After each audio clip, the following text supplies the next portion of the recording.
सभी लोगों को।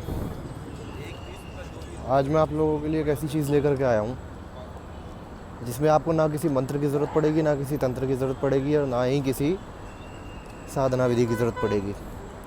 ठीक है, बहुत ही सिंपल, बहुत ही आसान, बहुत ही अचूक प्रयोग जो मैं आप लोगों के लिए लेकर के आया हूँ आपकी मनोकामनाओं की पूर्ति के लिए।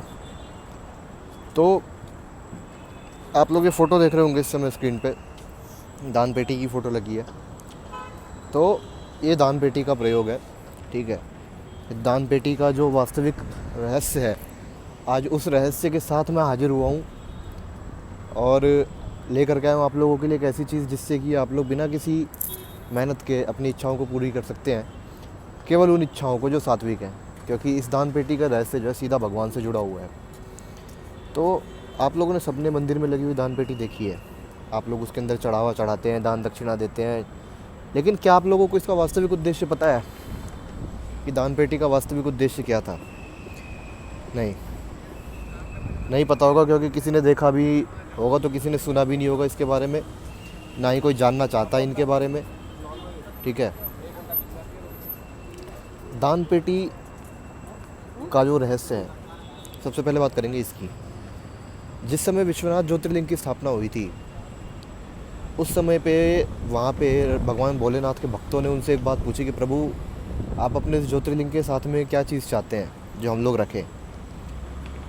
तो उस समय भोलेनाथ ने उनसे बोला कि यहाँ पे एक दान पत्रिका रखी जाए, एक पत्रिका पेटी रखी जाए, जिससे कि भक्त अपनी जो मनोकामनाएं हैं, जो उनके दुख दर्द हैं, वो मेरे पास में पहुँचा सकें उसको। ठीक है,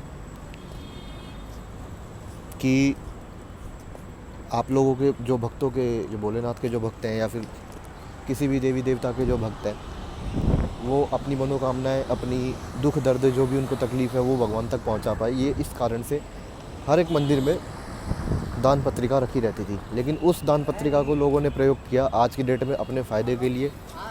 ठीक है, आपको क्या लग रहा है कि आप जो पैसा मंदिरों में डाल रहे हैं, आप जो पैसा दान पेटी में डाल रहे हैं, उसका वो क्या भगवान लेने आ रहे हैं?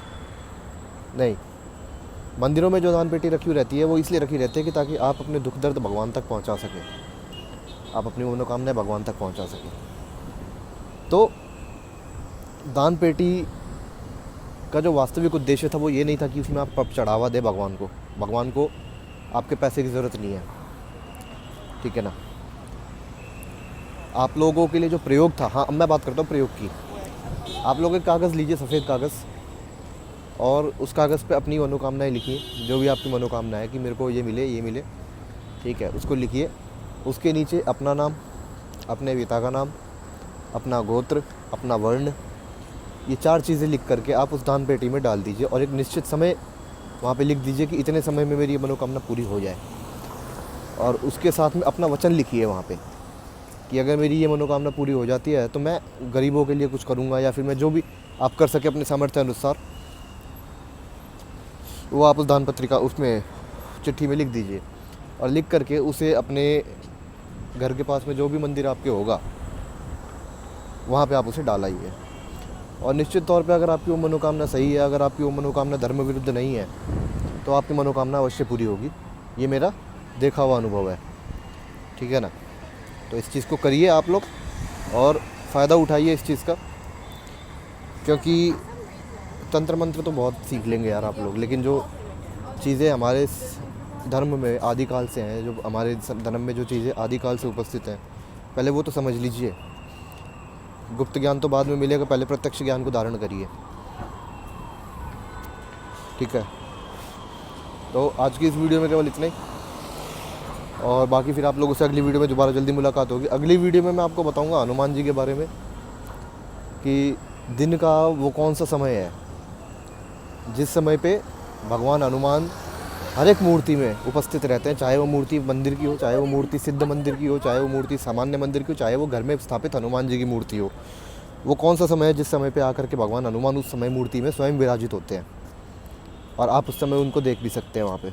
ठीक है, तो इंतज़ार कीजिए अगली वीडियो का, और तब तक के लिए आप लोग इस प्रयोग का लाभ उठाइए। जय श्री महाकाल।